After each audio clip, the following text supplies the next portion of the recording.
नमस्कार, मेरा नाम गोविंदा कुमार त्रिवेदी है और मैं बालाजी निरोगधाम का चीफ मेडिकल ऑफिसर हूँ। ये एक प्राकृतिक चिकित्सा का केंद्र है जहाँ पर सभी प्रकार की बीमारियों का इलाज प्राकृतिक चिकित्सा के द्वारा किया जाता है। लेकिन आज जो वेल केयर के थ्रू हमने एक कोर्स प्रिपेयर किया है जो आज के समय में सबसे बड़ी प्रॉब्लम हो रही है, चाहे वो मेल हो, चाहे फीमेल हो या चाहे किसी भी एज ग्रुप का पर्सन हो, उसके लिए बहुत मायने रखती है। एक ऐसी बीमारी जो अगर एक बार स्टार्ट हो जाए तो हर इंसान उसको दवाइयों के थ्रू रोकने की, ठीक करने की कोशिश करते करते पूरी ज़िंदगी निकल जाती है। हम शायद उसे सीरियस नहीं लेते हो। हाँ, ये बात भी सही कि उसको उतना सीरियस नहीं लेना है, क्योंकि अगर आप अपना खान पान, अपनी एक्सरसाइज और अपना मानसिक स्तर सही रखो तो ऐसी बीमारी अपना तो पनपेगी और नहीं इसके इलाज की ज़रूरत पड़ेगी। फिर भी आज के समय में ये सबसे बड़ी प्रॉब्लम उभर कर बाहर आई है और मेडिकल साइंस के लिए एक चैलेंज के साथ साथ इसके कॉम्प्लिकेशंस को रोकना एक चुनौती बन गया है। हाँ, हम बात कर रहे हैं थायराइड के बारे में। थायराइड एक ऐसी समस्या है जिन्होंने महिलाओं को तो परेशान कर ही रखा है, साथ साथ में आज हर एक एज ग्रुप के लोगों को एक रूटीन मेडिकेशंस के ऊपर ला खड़ा किया है कि एक इंसान अपने डायबिटीज़, हाइपरटेंशन, कोलेस्ट्रॉल के साथ साथ थायराइड की मेडिसिन भी लेना शुरू कर चुका है और वो जीवन पर्यंत तक चलती रहती है। तो आपको आज थायराइड के बारे में पूरे जानने का हमने सोचा कि आपको पूरा बताया जाए कि ये क्या है, कैसे होता है और किस तरह के इसके साइन सिम्टम्स आते हैं और इसको किस तरह से ठीक किया जा सकता है। हमारा धैर्य है और वेल केयर का भी धैर्य है कि हम आपको बिल्कुल ही प्राकृतिक तरीके से इसका निदान बताएं, इसका उपचार बताएं। तो चलो बात करते हैं थायराइड के बारे में। देखो, थायराइड हमारे शरीर की ग्रंथि है जो हमारे गले के आगे के भाग में रहती है, जिसको सामान्यतः हम कह सकते हैं कि हमारे गर्दन के आगे के भाग में रहती है।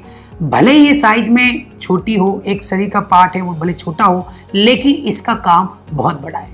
इसे ग्रोथ हार्मोन भी कह सकते हैं या इसे ये भी कह सकते हैं कि हमारे पूरी बॉडी में मेटाबॉलिज्म प्रक्रियाओं का एक नियंत्रित करती है, उसको प्रक्रिया को बढ़ाती है, उसे घटाती है और हमारे शरीर के जो पूरा सामर्थ्य है, यानी हमारे शरीर में जो फिजियोलॉजिकल फंक्शंस है, उसको पूरी तरह से कंट्रोल करती है।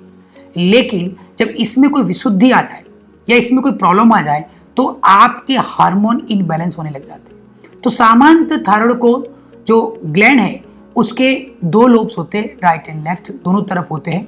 तो आप अगर आपने कभी महसूस किया हो कभी अगर आपने नेक का एक्सरे करवाया हो या कभी आपने थायराइड ग्लैंड्स की सोनोग्राफी कराई हो तो आपको पता चलता है कि यहाँ पर एक ऐसी ग्लैंड्स है जो आपके गर्दन के आगे के भाग में और जिसका मेन कार्य है T3, T4 और TSH का सर्कुलेशन करना ब्लड के अंदर, और जो आपके बॉडी के उपापचय क्रिया यानी कि मेटाबॉलिज्म को कंट्रोल करती है।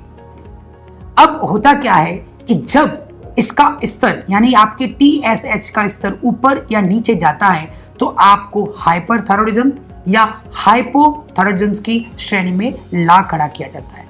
आपको ये जानना जरूरी है कि पहले ये होता क्या है और कब इसको आपको कंसर्न करना चाहिए, इसकी टेस्टिंग कब करानी चाहिए, आपको कब इसकी फील होनी चाहिए कि क्या मुझे थायराइड है, इसके बारे में मुझे जानना है, तो आपको ये सब कब कराना चाहिए ये हम आपको बताने वाले हैं। लेकिन उससे पहले आपको एक नॉर्मली हम बता देंगे कि अगर आपका जो TSH है वो अगर किसी भी परिस्थिति में 5 से नीचे है, यानी कि अगर 0.1 से अगर 5 के बीच में है तो आपका ठीक है।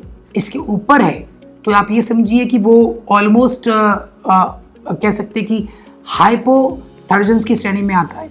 अगर वो 2 से नीचे है यानी 3 या 2 से नीचे है तो वो आपके हाइपरथायरॉयडिज्म की श्रेणी में आता है। इन दोनों प्रक्रियाओं में एक अलग अलग साइन और सिम्टम शरीर में दिखाई देते हैं। सबसे पहले आपको जानना होगा कि क्या हाइपो है और क्या हाइपर है। देखिए, इनके अलग अलग साइन सिम्टम्स हैं। हम सबसे पहले हाइपोथायरॉयडिज्म की बात करते हैं। अगर आपका इसमें साइन और सिम्टम्स में आपको बता देता हूं कि अगर आपका वेट बढ़ रहा है और आप किसी भी प्रक्रिया के साथ गुजर रहे हो, चाहे डाइटिंग कर रहे हो, चाहे आप एक्सरसाइज कर रहे हो, चाहे आप जिम जा रहे हो, लेकिन आपका वेट उतना नहीं घट रहा है जितना घटना चाहिए, आप बहुत कम खाना खा रहे हो लेकिन फिर भी आपका वेट बहुत तेज गति से बढ़ रहा है।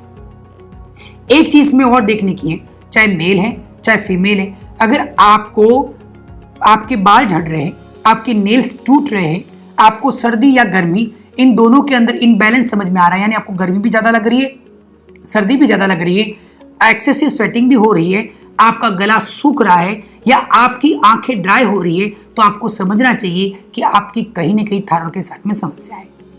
ऐसी परिस्थिति के अंदर अगर आपका वेट नहीं कंट्रोल हो रहा, बढ़ता ही जा रहा है, इसका वेट बढ़ने का कोई और कारण नजर नहीं आ रहा है, तो आपको अपना थायराइड चेक कराना चाहिए।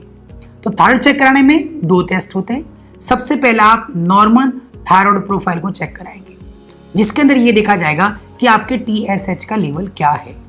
अगर आपके TSH का level with in the normal है, तो फिर आप एक काम और कर सकते हो कि आप अपने दूसरे हार्मोन के टेस्ट करा सकते हो जो किसी और वजह से आपका वेट बढ़ा रहा हो, जैसे कि जो इंसुलिन सीरम टेस्ट है वो करा सकते हो। लेकिन चूंकि बात यहाँ थायराइड की हो रही है, अगर आपके उस रिपोर्ट के अंदर थायराइड बढ़ा हुआ आता है, यानी अगर आपका TSH नॉर्मल लेवल से एबोव आता है, तो आपको अपनी थायराइड ग्लैंड पे, आपके थायराइड फंक्शन पे या आपके थायराइड हार्मोन्स फंक्शंस के ऊपर कंसर्न करना चाहिए।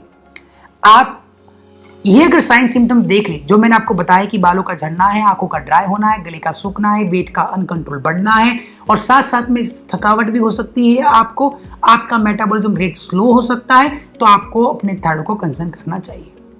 इन्वेस्टिगेशन में मैंने आपको बताया कि आप चाहो तो आपका थायराइड प्रोफाइल आप चेक करा सकते हो। उसके बाद में आपको क्या करना चाहिए, नॉर्मली अगर आप किसी भी जो एंडोक्राइनोलॉजिस्ट है उसके पास जाओगे, तो वो आपको एक हार्मोन्स पिल्स कह सकते हैं, या एक तरह से कह सकते हैं कि थायराइड करेक्शन पिल्स कहते हैं, थायरोनॉम, जिसका डिफरेंट रेंज आता है 12.5, 25, 50 एंड 75। वो कोई भी प्रिस्क्राइब कर सकते हैं according to your TSH elevated level.